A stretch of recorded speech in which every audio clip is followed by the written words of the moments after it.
em tempos de apostasia, em tempos de desvio moral da igreja, em tempos de escândalo, em tempos em que o pecado se torna senhor na vida das pessoas, e aí eu lhes pergunto, estamos nesse tempo?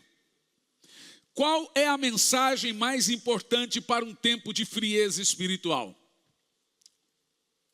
Qual a mensagem que tem mais importância? O povo está frio, o povo está numa fase de iniquidade absurda.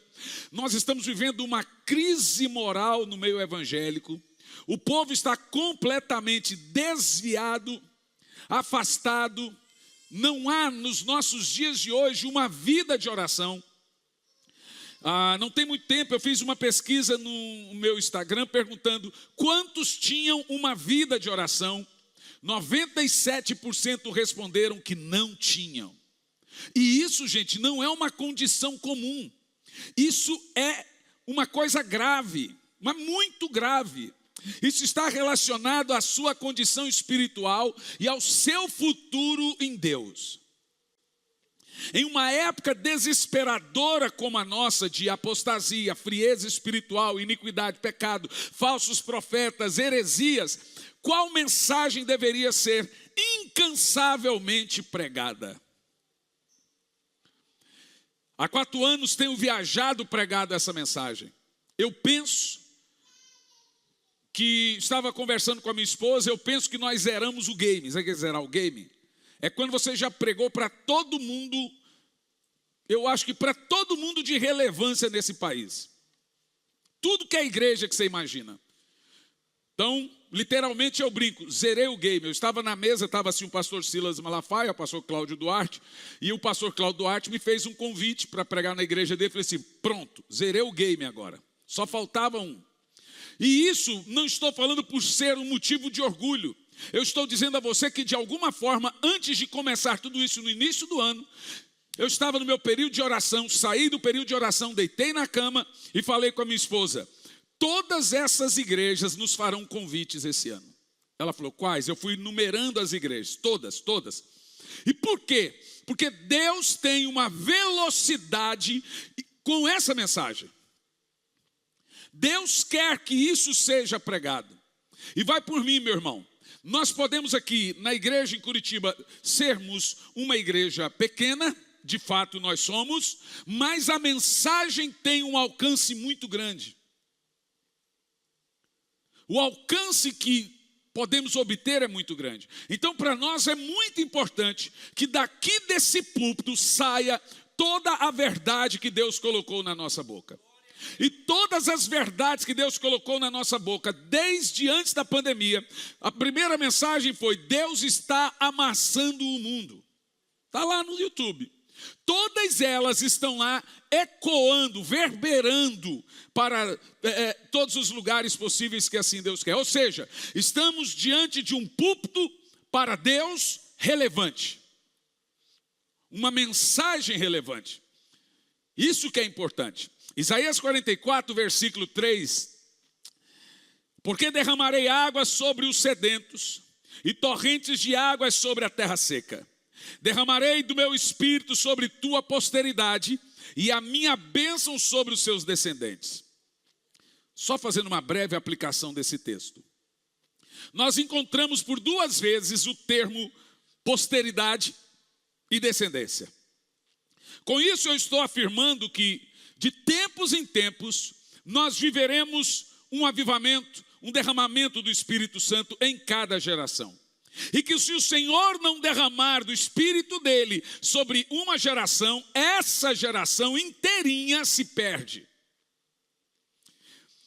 Por que nós vemos a insistência de Deus com as crianças?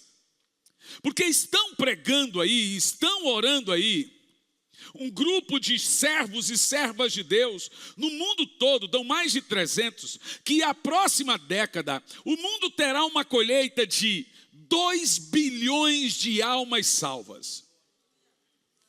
E de que o avivamento que virá no mundo em aproximadamente quase 20 e poucos anos, será de todos o maior avivamento em obras e em números de toda a história. O grande avivamento da Coreia teve um alcance de 1,5 milhão. O grande avivamento de Londres teve um alcance na Europa toda de 5 milhões, com Wesley. O grande avivamento nos Estados Unidos, com Finney, com Moody, com Edwards, com Brenner e tantos outros, teve um alcance de quase 5 milhões de almas para Jesus. Nenhum outro avivamento, veja, dizem que o avivamento em obras, em números, o maior avivamento da história foi o avivamento da Rua Azusa, de 1906. Esse avivamento teve um alcance total de 180 milhões de almas para o Senhor. Diz que esse foi o maior. Agora calcule os irmãos se estão profetizando, se estão pregando uma colheita de 2 bilhões de almas no mundo todo. O mundo tem 8 bilhões de habitantes. O mundo já tem 2,5 bilhões de convertidos. Se eles estão falando de 2 bilhões de almas no mundo todo na próxima década, a profecia é de que na próxima década nós teremos 50% do globo voltado para o Senhor. Você imagina o tamanho da magnitude dessa obra? Esses mesmos irmãos que profetizaram, homens e mulheres sérios, pessoas de jejum e de oração, um profetizando uma coisa aqui, o outro profetizando uma coisa lá não sei aonde, esses mesmos irmãos que profetizaram, chegaram à seguinte conclusão, que para ter um alcance no mundo, nesse nível de derramamento do Espírito Santo e salvação de vidas, terá que ser uma nação muito, muito, muito, mas muito mesmo tomada pelo Espírito e grande. Uma nação que está numa ascendência em números de servos e profetas e evangelistas voltados para o Senhor. Eu faço parte em um grupo de WhatsApp de muitos servos de Deus da Filipinas, servos de Deus da América Latina, servos de Deus do México, do Equador, do Peru, e Filipinas, e Japão, e Estados Unidos, ao todo aí, dá umas 300 e poucas pessoas. Então, vira e mexe, eu estou fazendo alguma reunião pelo Zoom, e na maioria das vezes eu mais escuto, muitas delas também eu falo, e muitos estão programando também agenda. Mas a última vez que se reuniram para orar, tem um pedaço desse vídeo no YouTube, deles orando por avivamento, liderados por Cindy Jacobs, Maldonado, Stancy Campbell e outros. Eles estavam reunidos para orar por avivamento. E olha como eles lidam com esse negócio de orar por avivamento. Cada um fica com papel e caneta. E eles oram. E de repente, quando a voz de Deus vem na sua consciência, eles pegam papel e caneta e escrevem o que ouviram de Deus. E se foi Deus realmente que falou, um outro vai pegar um papel, aquele papel que fechou, ele vai pegar um papel e vai escrever as mesmas coisas ou similares, mas com o mesmo conteúdo, e fechar o papel. O outro também vai fazer isso, o outro também vai fazer isso. A Bíblia diz que a profecia deve ser confirmada por boca de 2 ou 3, a mesma coisa. E essa técnica deles de interpretar profecia é uma técnica bíblica. Você vê, o que se diz no Gênesis não é o mesmo autor do Apocalipse, mas é o mesmo conteúdo. Porque o autor da Bíblia é o mesmo Espírito, é o Espírito Santo, não é? Então eles fecham os papéis, guarda ali, e quando abrir, deve ter o mesmo conteúdo. Então eles estão orando, e nada de Deus falar, orando, e nada de Deus falar, orando. Quando dá 5 horas e pouco, uma pessoa pega o papel, caneta e escreve e fecha o papel. Ora mais um pouco, aí um outro pega papel e caneta, escreve e fecha o papel. Um negócio desse não tem como dar errado, gente. A hora que se abre os papéis, o conteúdo tem que ser o mesmo. Se é o Espírito Santo, aí. Pronto, não tem como dar. Se deu errado é porque não é o Espírito Santo. Não tem como fingir um negócio desse. Ou manipular. Resultado que 100 e poucas pessoas escreveram. Guardaram os papéis. E de repente decidiram abrir os papéis. quando abrir os papéis, senhoras e senhores, sabe o que estava escrito naqueles papéis? Brasil. Todos os profetas do mundo, unanimemente, estão profetizando sobre nossa nação. Eles estão cantando nossas músicas. Eles estão levando nossos pregadores. Eu estava pregando num evento em Curitiba com vários pastores nacionais e americanos. Os americanos, que normalmente eles não sentam para ouvir ninguém pregar, eles são os convidados, então eles pregam e saem. Nessa reunião, os americanos estavam sentados ouvindo os pregadores brasileiros pregarem. Um americano saiu lá de onde ele estava e veio em mim e disse: você entende o que eu falo? Eu falei: sim, eu entendo tudo. E ele disse: Deus vai trazer pastores americanos para sentar e ouvir vocês.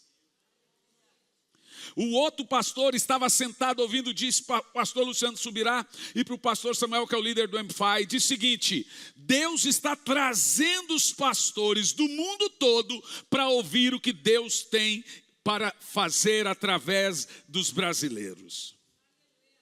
Na semana passada nós tínhamos pastores do México, nós tínhamos pastores do Equador, nós tínhamos pastores do Peru, tínhamos pastores da Argentina, pastores da Inglaterra, pastores da Itália, assentados. Da onde mais? Estados Unidos, assentados nos ouvindo pregar. Olha para mim, tem um negócio profético soprando no Brasil. Eu sei que muitas coisas precisam ser tratadas ainda nesse país. Eu sei que muitas coisas ainda precisam ser mudadas nesse país, mas o Senhor já está tratando esse país e nos maturando para uma grande e poderosa colheita. E não se preocupe, aqueles que estão virados para a heresia, virados para a iniquidade, virados para aquilo que eles chamam de evangelho, mas por falso evangelho, eles ficarão ali, mas todo mundo saberá entre o falso e o verdadeiro, todo mundo saberá a diferença. O que Deus está fazendo é sarando a sua igreja para o grande e poderoso, genuíno, sobrenatural, surpreendente avivamento. Você pode participar. Você pode trabalhar nesse avivamento. Você pode fazer parte da história, mas você não pode atrapalhar.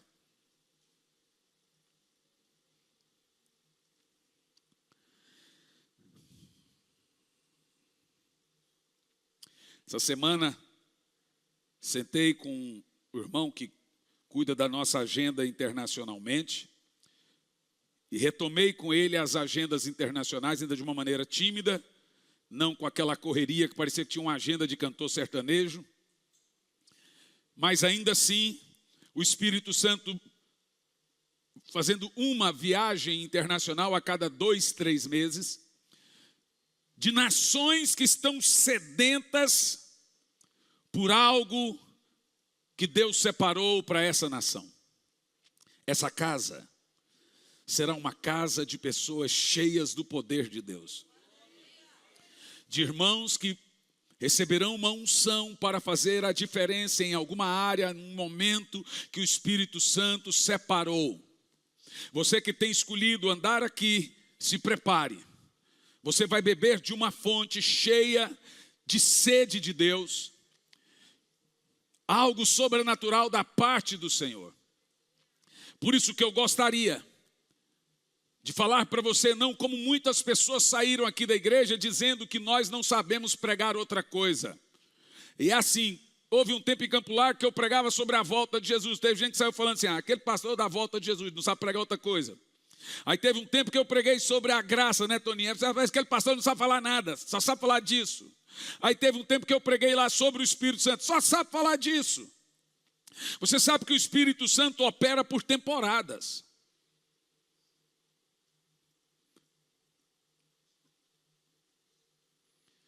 Isso é muito importante. Quantos querem viver uma coisa sobrenatural da parte de Deus? Mas levanta a mão, quantos querem viver uma coisa sobrenatural da parte de Deus? Você vai viver isso. O que é avivamento, gente? Avivamento é uma das palavras mais poderosas da língua portuguesa. Ela fala da ressurreição de um morto. Avivamento é a ressurreição espiritual de uma pessoa, congregação, região ou nação que perdeu o seu primeiro amor e esfriou com relação à paixão por Jesus. Então, avivamento é a restauração do poder de Deus para as pessoas de Deus. A ideia de avivamento é a ressurreição de um corpo em estado de putrefação, podre. Sinais que precisamos de um avivamento. Como você sabe que a igreja ou que uma pessoa precisa de um avivamento? Primeiro, quando o seu coração não arde mais por Jesus e você opera somente no automático, então você precisa de um avivamento. Quando sua vida de oração praticamente não existe mais, então você precisa de um avivamento. Sabe que esse ciclo de vida de oração é uma pilha. A vida de oração, ela precisa ser recarregada. Ela apaga e ela não recarrega sozinha. A pessoa mais fervorosa em oração pode perder o pique da vida de oração. E essa vida de oração ir esfriando, diminuindo para os seus minutos, diminuindo. Quando diminui os minutos, diminui as vezes que visita o quarto de oração, até não visitar mais. Eu me lembro, vou repetir, né? Por que eu escrevi aquele livro do Espírito Santo? Precioso Espírito Santo. A história é assim. Eu gosto muito de filme, mas muito mesmo. E o filme que eu mais gosto, disparado, é a trilogia, agora já são 6, do Senhor dos Anéis. E antes que você fala, como que esse pastor tão ungido, cheio do Espírito Santo, gosta desse filme endemoniado, eu não vou fazer uma teologia do filme Senhor dos Anéis. A verdade é que Tolkien escreveu o filme Senhor dos Anéis no mesmo período que o que escreveu Nárnia, qual é o nome dele? C.S. Lewis escreveu Nárnia. Os dois eram contemporâneos e amigos. E a ideia de Senhor dos Anéis é a mesma ideia de Nárnia. Aí C.S. Lewis olhou para Tolkien e falou assim, como é que você faz esse filme? Aí Tolkien falou assim, você deu na cara demais. Eu quero atingir pessoas para Deus sem elas nem perceberem. Então a teologia do filme, o orc é um demônio, o anel é o pecado, o hobbit representa a pureza dos salvos e daqueles que têm o Espírito Santo, os elfos são os anjos e o olho lá é Sauron. O olho é o Satramais. E tem o mago branco, etc. Bom, pronto, a ideia todinha do filme é baseada na batalha espiritual. A Terra-média é baseada na batalha espiritual. E eu, antes de assistir o filme, eu li os livros. Sumaria, Senhor dos Anéis, Sociedade dos Anéis. Então eu sei qual foi a ideia do filme. E eu amo o filme, gente. Amo mesmo, a ideia dele. É um filme muito poderoso, é muito bem produzido. E no filme ali tem um camaradinha que ele é consumido pelo anel. O Sauron, ele faz um anel para possuir, dominar sobre as pessoas, chamado de anel do poder. Ele corrompe as pessoas. Então, enquanto ele tinha o anel, ele tinha o poder. Então, a ideia agora é que ele recuperasse o anel. Mas quem poderia pegar o anel e destruir era só o hobbit. E aí, tem uma espécie de orc lá que... não tem muito bem a raça dele, que ele é consumido, é uma pessoa normal, ele põe um anel e ele é consumido pelo anel e vira um monstro. E ele passa a série inteira chamando o anel de como? My precious, my precious, meu precioso. E ele morre segurando o anel e caindo no lago de fogo. E eu e o meu filho, nós assistimos, a gente assiste todo ano, tá? 4 horas cada filme. E a gente assistiu de novo. Eu não fiz essa maratona com ele esse ano ainda não, mas vamos fazer. 4 horas, cara, porque eu assisti todos os filmes, dá 12 horas. Vou tomar um banho agora, né? E vou esperar a minha esposa chegar. Fui tomar um banho. Quando fui passando assim para o meu quarto, eu ouvi uma voz vindo do outro quarto. Precious. Precious. Falei, gente, eu estou 12 horas assistindo um filme, eu acho que eu estou confundindo realidade. Não é possível. Não dei moral, daqui a um pouco, Precious. Aumentou a voz. Falei, gente, estou ouvindo a voz do Gollum falando, Precious. Mas daqui a um pouco falou alto. Não sou eu, seu precioso? Fui no quarto e ouvi uma voz falando, o dia que você me tratar, no mínimo, igual aquele Gollum tratou o anel, a ponto de morrer por ele, você vai entender pelo menos um pouquinho sobre relacionamento. Sou ou não sou sua joia, seu precioso? Porque precious em inglês é diferente de amazing. Amazing é uma coisa grande, poderosa, amazing. Precious é uma joia bem pequenininha que você esconde. Então você nunca diz precious para uma joia grande, ou amazing para uma joia pequena. Ele falou, eu sou o seu penhor, sua joia. Você ficou 12 horas assistindo um filme. Que tal ficar uma comigo agora? Na mesma hora eu entendi como que o Espírito Santo tem o quê? Ciúmes. Ele tem ciúme dos filmes, ele tem ciúme de tudo que você faça. E ele não exige muito não. Você fica 2, 3, 4 horas assistindo um filme, ele fala assim, eu só quero 30 minutos. Eu só quero um pouquinho. E nós não percebemos, irmãos, que a nossa vida de oração praticamente já não existe mais. Se você vai para a igreja de Éfeso, olha a seriedade. A cidade de Éfeso viveu o maior avivamento bíblico em números. Paulo foi lá, pregou, todos foram cheios do Espírito Santo, todos receberam o Espírito Santo, ele batizou a todos. Deus, pelas mãos de Paulo, fazia tantos milagres, de sorte que as pessoas levavam lenço, Paulo levava o lenço de Paulo para ser curados. A roupa. Cidade toda se converte. Só que 50 anos depois do avivamento de Éfeso, você vê o Senhor lá dizendo para Éfeso, lá na igreja do Apocalipse, tenho porém contra ti, porque abandonastes o teu primeiro amor. Ou seja, Éfeso não era nem sombra daquilo que um dia foi há 50 anos antes. Não é 2000 anos. Por que a igreja evangélica protestante viveu 1000 anos de trevas, chamada Idade das Trevas? Por 1000 anos não tinha profecia, por 1000 anos não tinha louvores, por 1000 anos não tinha pregação, por 1000 anos ninguém orava em língua, por 1000 anos não teve um demônio sendo expulso. Ela virou lá aqueles mausoléus, aqueles monumentos, aqueles templos, com aqueles domos enormes. Você vai na Europa, você vê cada templo milenar absurdo, mas sem nenhuma manifestação do poder de Deus. Então, tão logo passam os 1000 anos de trevas, o Espírito Santo começa a explodir nas cidades europeias e Estados Unidos, derramando do seu poder.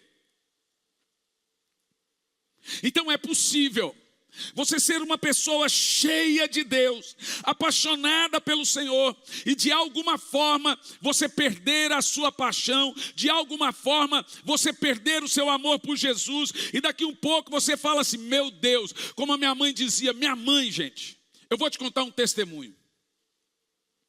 Eu tinha próximo aos 7 anos de idade.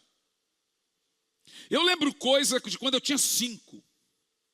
Não sei se você, mas Deus me deu uma memória tão privilegiada que eu lembro de coisa de quando eu tinha 5 ou até antes. Próximo aos 7 anos de idade, nós morávamos numa casa no fundo da igreja. 5 filhos, uma casa grande. Então na madrugada a gente ouve um barulho muito grande do quarto do meu pai. O meu quarto e do meu irmão mais velho ficava de frente ao quarto dos nossos pais. Do lado o quarto do pastor Ismael, do pastor Samuel, e no outro a Ruth tinha um quarto sozinho só para ela. Por volta ali de umas 3 e poucas da manhã, um barulho terrível no quarto do meu pai. Um barulho mais ou menos, pá, pá. Falei, será que é a cabeça da minha mãe que está batendo no chão? Não é possível, estão brigando, ou será que é ela que está batendo na cabeça dele? E um barulho assim, pá, pá. Aí eu levantei, caladinho, e fui até o quarto deles. Quando cheguei na porta do quarto deles, o meu pai, ele estava assim na cama.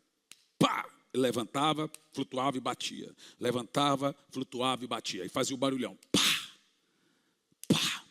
Quando eu olho atrás, vem o meu irmão atrás de mim. A gente fica tudo inerte. Havia uma atmosfera sobrenatural dentro daquele quarto. A minha mãe estava de joelho e ele batia na cama e fazia assim. Pá! Não emitia nenhuma palavra. Nós entramos dentro do quarto. Quando nós entramos dentro do quarto, veio um temor. Nós também dobramos o joelho ao lado da minha mãe. E daqui um pouco foi vindo um outro irmão. E foi vindo, o barulho foi se estendendo. E todos. Daqui um pouco estava nossa mãe de joelho. E os 5 filhos de joelho. E meu pai batendo na cama. De repente ele bate, a cama quebra. Na hora que a cama quebra, emite-se um som. Ele começa a orar em línguas. Uma língua que eu nunca ouvi até hoje. A primeira coisa que ele diz é: pegue um papel e caneta e anote para nunca mais esquecer. E enquanto ele orava em línguas, o Espírito Santo também interpretava. E ele foi falando de um por um de cada filho, que iria ser a vida de cada um. No meu caso, e a partir que os anos vão passando, eu vou me lembrando da profecia. Por exemplo, quando está prestes de uma coisa que ele falou acontecer, eu me lembro 1, 2, 3 semanas antes. Veja, Deus é um Deus de processo. E uma das coisas que ele falou, olhar para mim e falou: com 15 anos eu te dou vida própria. Com 15 anos você não estará mais com seus pais. Com 15 anos eu vou começar a te usar. E foi falando. Foi falando quais nações eu iria viajar, tudo escrito no papel. Minha mãe tinha esse caderno escrito, até um dia que ela teve um surto e queimou o papel, queimou o caderno. Mas nós sabíamos o que estava escrito. Ela foi anotando, tudinho. Uma das coisas que ele falou foi: Margarete, não amaldiçoe o fruto do teu ventre, eles são meus. Se você amaldiçoar o fruto do seu ventre, você vai dar conta. Olha, a minha mãe foi embora. Uma semana antes dela ir embora, ela estava muito indignada. E ela xingava os filhos por tudo. E xingava muito, falava muito palavrão. Naquele dia ela deu um problema no intestino tão grave, mas uma infecção tão grave no intestino, que tiveram que abrir buracos para sair os pus. Então ficava o dia inteiro saindo pus assim na barriga. E aí veio a lembrança do que Deus tinha dito a ela: não amaldiçoe o fruto do teu ventre. A minha mãe foi uma das mulheres, gente, ela fazia torre de oração em casa. 5 filhos, igual a mãe de Wesley. Você vai orar tal hora, você vai orar tal hora, você vai fazer isso tal hora. Agora é a hora da gente assistir, agora é a hora de vocês ouvir, agora é a hora de todo mundo vai ler a Bíblia e tirar a lição bíblica. Ela lidava com a gente como a mãe de John Wesley lidava. Literalmente como uma mãe de profeta. Só que ninguém aguentava. Quantas vezes eu acordei à noite e peguei a minha mãe orando, as noites inteiras. Mas a oração dela: Senhor, eu não sei pregar, eu não sei cantar, mas meus filhos serão grandes pregadores e cantores. Ela nos levava todo dia, 5:30 da manhã, a uma rádio gospel em Goiânia, para eu e meu irmão cantarmos. Então ela não sabia cantar, mas ela ensaiava a gente. Ela ensinou, contratou gente para ensinar a gente a tocar. Por isso que lá em casa todo mundo toca todos os instrumentos. Todos os 5 filhos tocam todos os instrumentos. Ela levava a gente para aprender, ela cuidou, ela focou no ministério dos filhos. Fomos preparados para isso. essa mulher de oração deixou que a amargura entrasse no coração dela, com uma mágoa muito grande pela ausência do meu pai, porque o meu pai, segundo ela, desprezava ela com desculpa de viagem. Se ele viajasse, quando voltasse, desse a ela toda a atenção que ela queria, todo o contato que ela queria, ainda ia, mas ele não fazia isso. Ele agia como um estranho, e em nome de, estou fazendo a obra de Deus. E essa amargura entrou no coração dela tão grande, e não teve como ela ter no mesmo coração o amor por Jesus e a amargura. Porque o espaço que a amargura e a mágoa ocupa é de Jesus. Se você ocupar o espaço de Jesus com a amargura e a falta de perdão, você perdeu Jesus aí dentro. O que virou ela? Virou o que todos nós conhecemos. Morreu com 60 e poucos anos, talvez nem isso, né? Qual a idade da minha mãe, amor? Também não sabe? Eu também não sei, não. A gente não teve contato com a mãe, então é difícil saber. Mas 60, talvez quase 60 ou 60 alguma coisa. E antes dela morrer, ela escreveu para mim dizendo: agora eu sou uma mãe de profeta. Eu acredito que Deus me levou por 3 anos a orar de madrugada pela salvação da minha mãe. A salvação dela seria uma coisa tão difícil, tão custosa de obter, que necessariamente teria que ter uma campanha de oração no horário de madrugada para que acontecesse. Então estou dizendo a você o seguinte: ninguém vive de unção do passado, glória do passado, fervor do passado. Você pode ter sido a pessoa mais maravilhosa de oração que existiu. A minha mãe era líder de círculo de oração. E esfriar de uma maneira tão grande, a ponto de quase virar um bruxo. Para isso que tem o que nós chamamos de avivamento. Glória a Deus por ele. Saul não virou um bruxo? E Davi, que teve que passar por um reavivamento? Caiu, pecou, aprontou, quase virou bruxo, mas voltou-se para os caminhos do Senhor, foi avivado. Talvez você que está me assistindo agora, que é pastor de igreja, deve ponderar esses sinais dentro da sua igreja. Toda igreja está à beira do perigo quando ela não detecta os sinais que ela precisa de um avivamento. Eu estava pregando esse final de semana em Belo Horizonte, na igreja do pastor Antônio Cirilo, e ele me contando a história do avivamento que aconteceu nos anos 2000, né? Ali com Nívia, Cirilo, David e Diante do Trono, aquele avivamento que realmente foi um avivamento sobrenatural no Brasil, né? Só Diante do Trono reunia 3 milhões de pessoas na rua, né? O pastor Cirilo, o David, o Danduque, ministrando, e ele me levou e disse: Hernani, olha só, eu vivi isso. O que Deus te deu é igualzinho o que vivemos nos anos 2000. E aquela igreja em Contagem, aquela igreja, ela tinha na mesma igreja congregando David Killa, Antônio Cirilo, Ricardo Rorbotella, Nívia, Heloísa, Danduque e Gregory McNutt.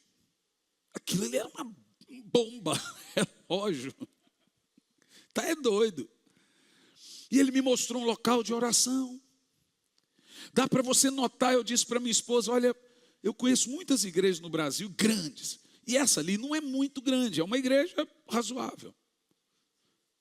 Mas eu nunca me senti uma coisa que eu estou sentindo aqui.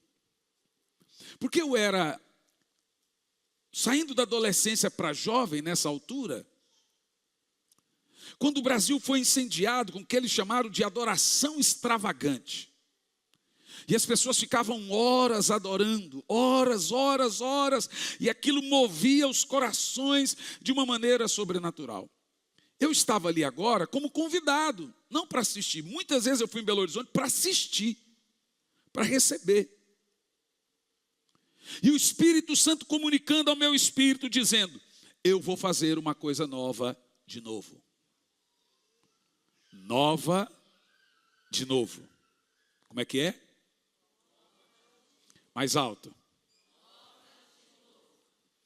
Tudo novo de novo. Tudo novo de novo. A unção, ela não envelhece. A unção, gente, o povo morre, a unção fica. A unção não vai para o céu, a unção não vai para a terra, a unção não vai com quem vai, a unção permanece. Avivamento é justamente esse entendimento de que Deus olha para você e não vê mais fervor em você, então Ele tem que agir. Porque se Deus permitir que o seu coração continue gelado, Ele perde você para a apostasia. Ou seja, as pessoas têm que pôr na cabeça delas a urgência. Quando o homem de Deus é sério e ele percebe que tem uma frieza espiritual apontando, ele vai ministrar avivamento para o povo. Porque se Deus está vendo que o seu coração está gelando, esfriando, morrendo, e isso é visto por várias maneiras. Por exemplo, até a maneira de culto das pessoas. Quem vem na igreja uma vez por mês, vem na igreja uma vez, ou só vem na igreja uma vez na semana, ou só vem porque o pastor Hernani está.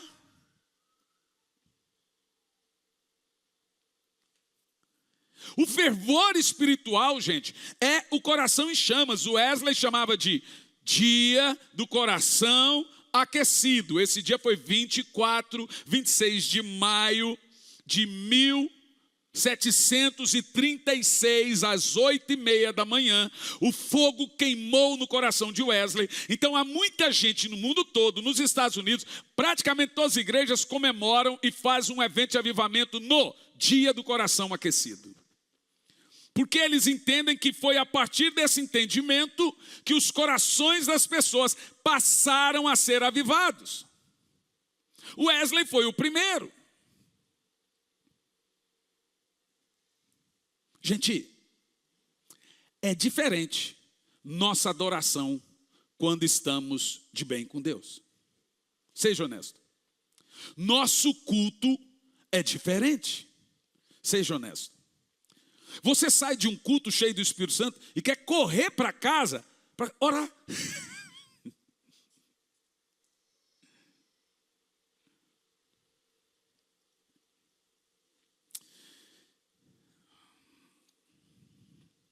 Quais são as características bíblicas de um verdadeiro avivamento?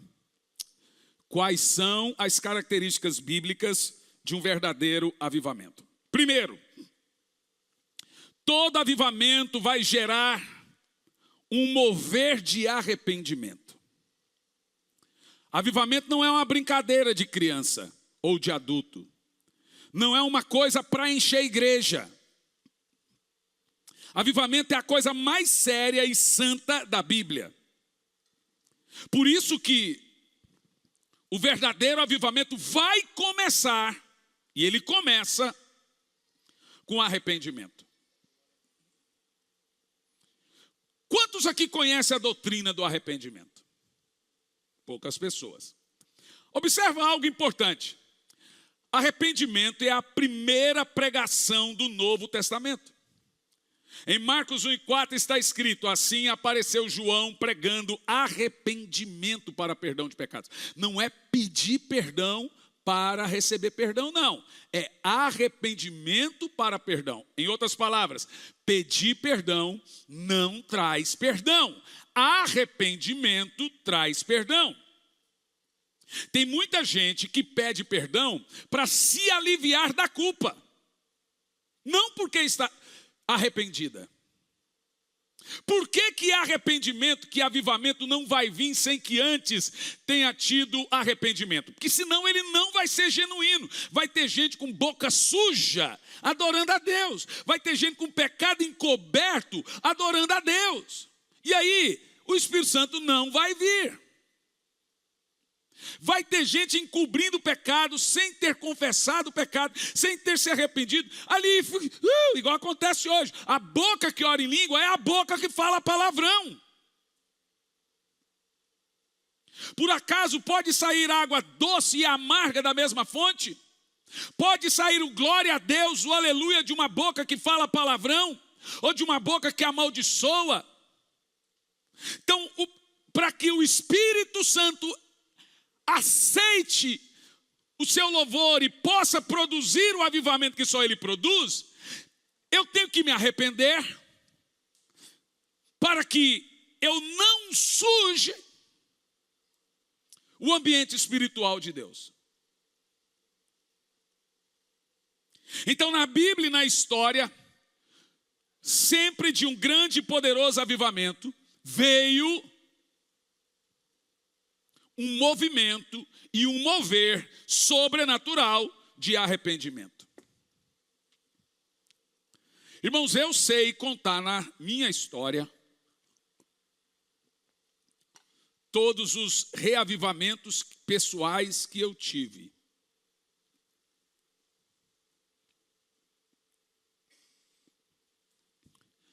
A primeira vez, eu estava lendo um livro, que é o livro mais vendido de avivamento no mundo, que se chama Por que Tarda o Pleno Avivamento, de Leonard Ravenhill.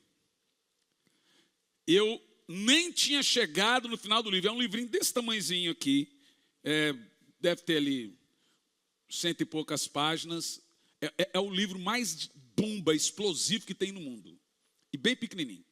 Eu estava dentro do avião, eu nem tinha terminado o livro, eu comecei a chorar. E o motivo que eu comecei a chorar, veja, eu ainda não tinha um entendimento pleno de avivamento. Avivamento para mim era igual aquela música no Rio de Janeiro, né? Ó, faz chover, Senhor, águas que reguem a terra, que façam brotar a semente, os frutos de um avivamento. Isso, deixa eu te contar.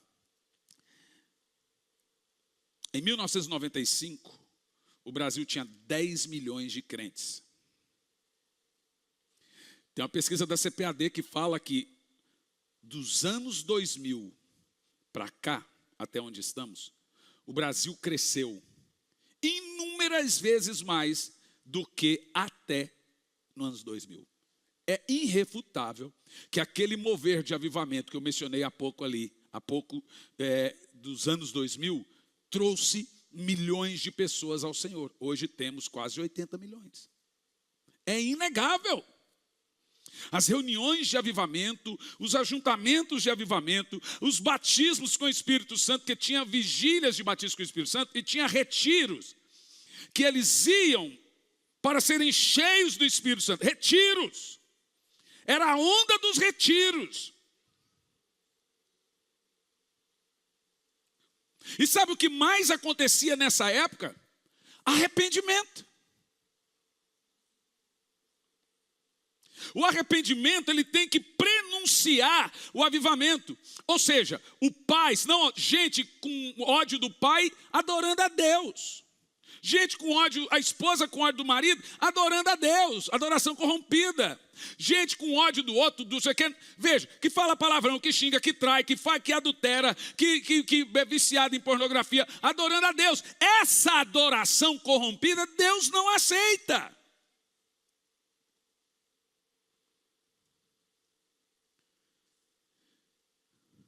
Quando Isaías teve um encontro com Deus, Isaías 6, primeiro no ano em que morreu o rei Uzias, eu vi o Senhor. O rei Uzias era exemplo de tudo que é iniquidade. No dia que morreu a iniquidade, Isaías viu o Senhor. E aí a primeira coisa que Isaías viu, olha o nível do avivamento aqui, ó. Então eu disse, ai de mim, que estou perecendo, porque sou um homem de lábios impuros, no meio de pessoas de impuros lábios. O homem era um profeta, gente. Mas ele não via a sua fraqueza até ele ter tido um encontro com o Senhor. Primeira coisa que gerou nele foi o quê? Arrependimento. Então, vamos lá. Arrependimento gera avivamento, e avivamento gera mais arrependimento ainda. Porque até você ter uma total noção do que é ter uma experiência com Deus e um verdadeiro arrependimento, você não vai ver seu pecado em você. Davi disse: quem pode discernir seus próprios erros? Senhor, mostra-me, sonda-me. Vê o Senhor se há em mim algum pecado. Porque a gente não vê não, gente. Tem hora que eu vou lá e oro: Senhor, me mostra meus pecados. Essa é a pior oração que eu faço. Quando ele vem e mostra, gente, a vontade é de cavar um buraco. Falo, nossa, eu fazia isso, mas para mim nem era tão sério. Nem era tão grave. Eu não pensei que isso te feria, Espírito Santo.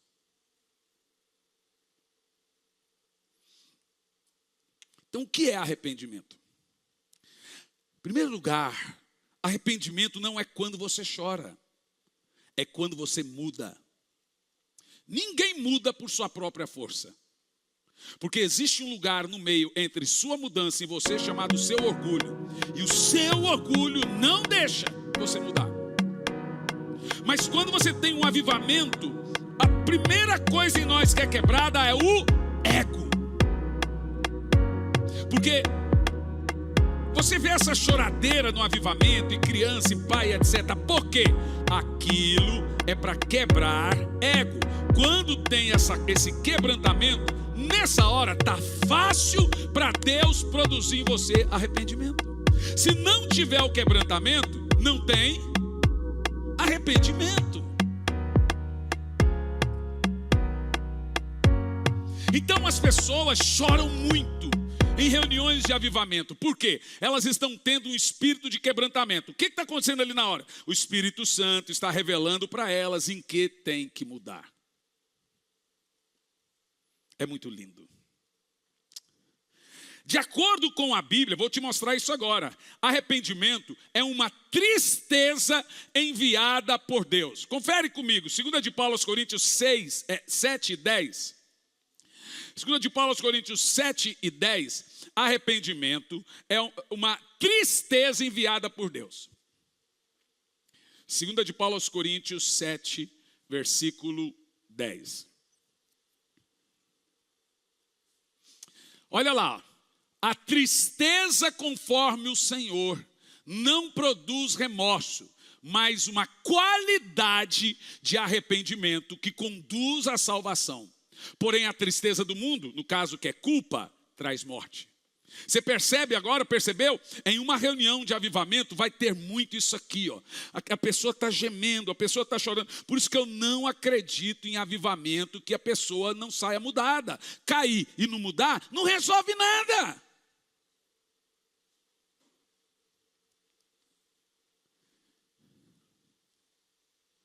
Gente, é esquisito.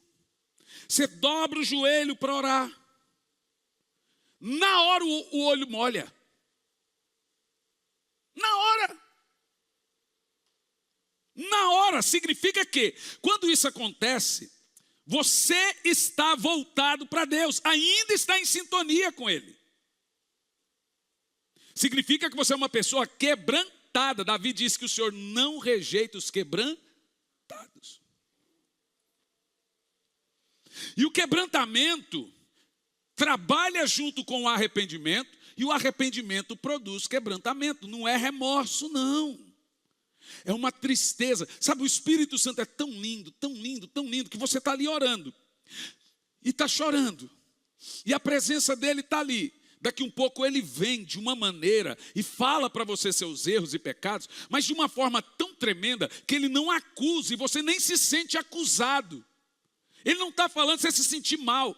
Ele está falando, ele traz a lembrança, o que você tem que se arrepender, e você não se sente mal. É uma coisa deliciosa a presença do Espírito Santo. É nessa hora que ele convence do pecado, justiça e o juízo do pecado. Por isso que nós temos que ter essa afinidade com o Espírito Santo. Porque toda vez que você dobrar o joelho, sabe, agora eu estou te falando que é avivamento. Quando você não tem essas atitudes todas que eu estou falando aqui, você precisa do quê? De um avivamento. Agora vocês estão entendendo o que eu estou falando?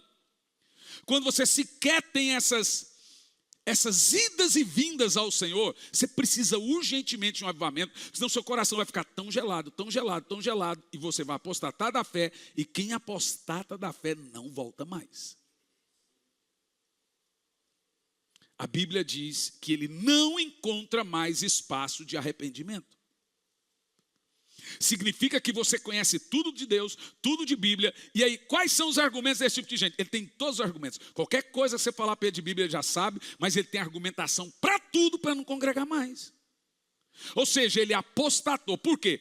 Ele foi esfriando, esfriando, esfriando, esfriando. E não deu conta.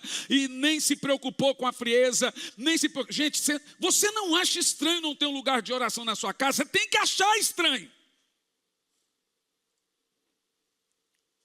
Ele vai perdendo cultos, ele vai perdendo reuniões de oração, etc. Se ele trabalha na igreja, só vai contar na escala.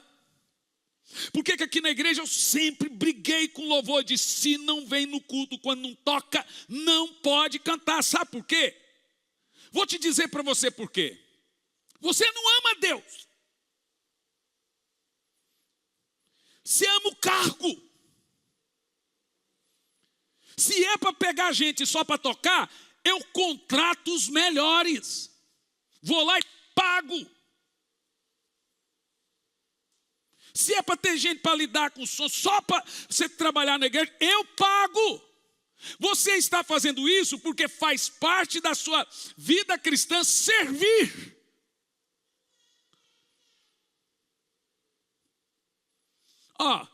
Aqui em Curitiba, vira e mexe, eu vou para tudo que é lugar, tem gente oferecendo para tocar na igreja.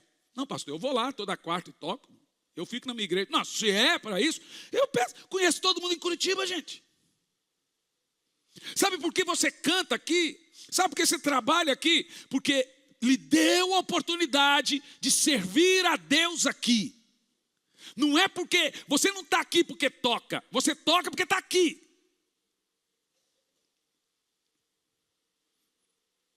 Então são pessoas que elas não amam a Deus, amam o cargo.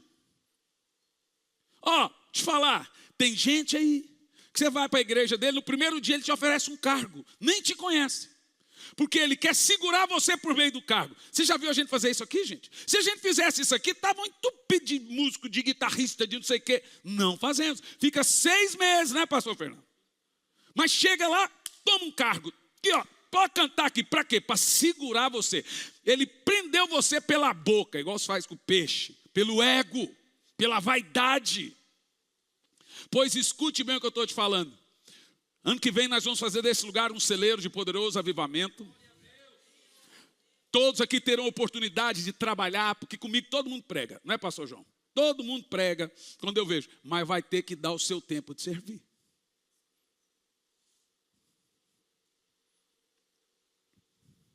Irmão, olha, sonda seu coração agora. Dê a ele alguns testes simples. Será que eu preciso de um reavivamento? Responda para você. A pergunta é: tenho vida de oração? Começa por aí. Sou uma pessoa quebrantada? Consegue discernir seus próprios erros? Irmão, não é feio você chegar para Deus e dizer: Senhor, eu estou igual aqueles irmãos, deu uma esfriadinha. Como pode uma pessoa tão fervorosa ter dado uma esfriadinha? Acontece com todos.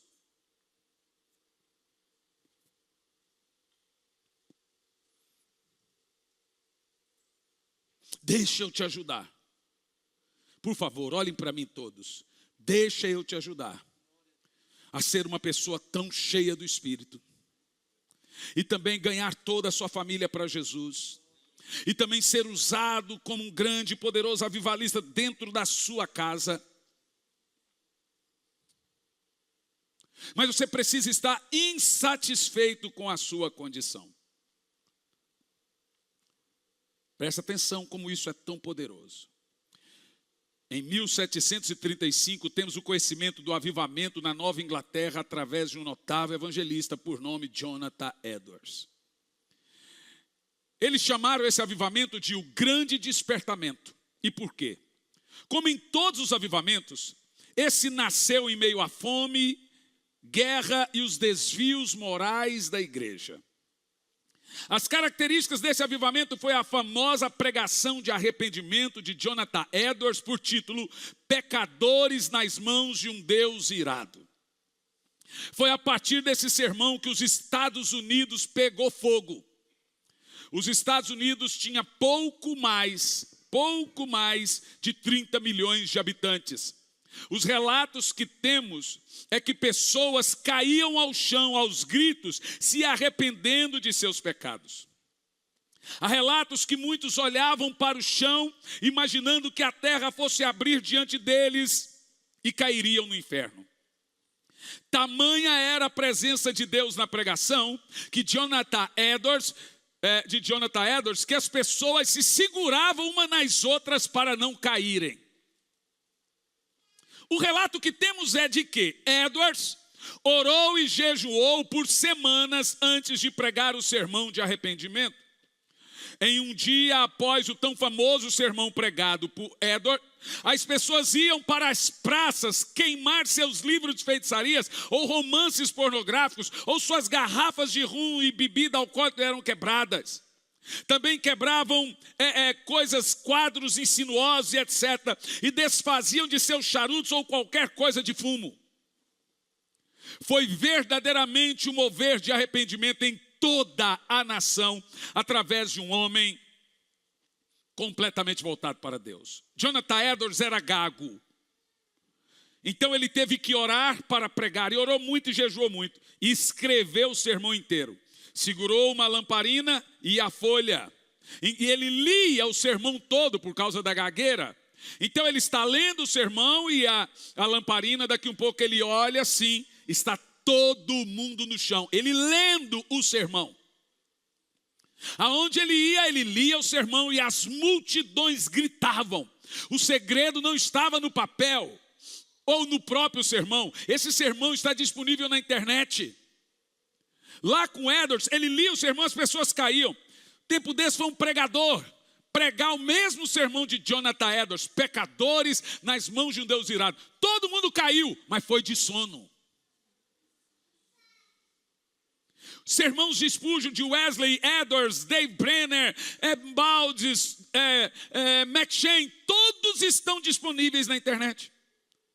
Então o segredo não é o sermão ali. Os Estados Unidos foi povoado de pessoas cheias do Espírito Santo. Charles Finney alcançou 6,6% de toda a América para Jesus, diretamente, pelas suas conferências. E indiretamente, 66%. Qual foi a mensagem dele? É impressionante que funciona assim. As pessoas se arrependem, o Espírito Santo desce. Elas se arrependem, por isso que começa o texto: lavai as mãos, pecadores, purificai as vossas mentes impuras, santificai-vos, porque eu farei maravilhas. O nosso pecado está entre nós e Deus. A Bíblia diz que são os nossos pecados que fazem separação entre você e Deus. Notem que a Bíblia não diz que o seu pecado faz separação entre você e Deus. É entre Deus e você. É entre você e Deus. Está dizendo que a barreira está em você, não em Deus.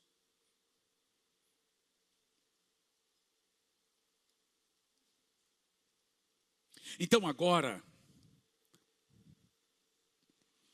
quando você tem um nível de entendimento de avivamento, o maior avivalista dos anos 80 e 90 que tinha no mundo era Leonard Ravenhill. Era um avivalista inglês, metodista, a maioria dos avivalistas eram metodistas. Hoje a igreja metodista nos Estados Unidos tem até casamento, né? O túmulo de Wesley está se revirando lá. Leonard Ravenhill, a sua mensagem principal, leia o livrinho, gente, por favor, é pequeno, tarefa de casa, porque tarda o pleno avivamento. Esse livro mudou o mundo. É um livrinho pequeno. Edwards Leonard Ravenhill, eles eram pregadores de arrependimento. Por quê? O Senhor não despreza um coração arrependido. Eu vou te fazer uma pergunta. Você quer, olha para mim, você quer que o Espírito Santo desça com poder? Quem quer? Imagina seus filhos acordarem cheios do Espírito Santo. Você sabia que João Batista já nasceu batizado com o Espírito Santo? Você sabia que Jesus já nasceu cheio do Espírito Santo? Você sabia que Samuel já nasceu cheio do Espírito Santo?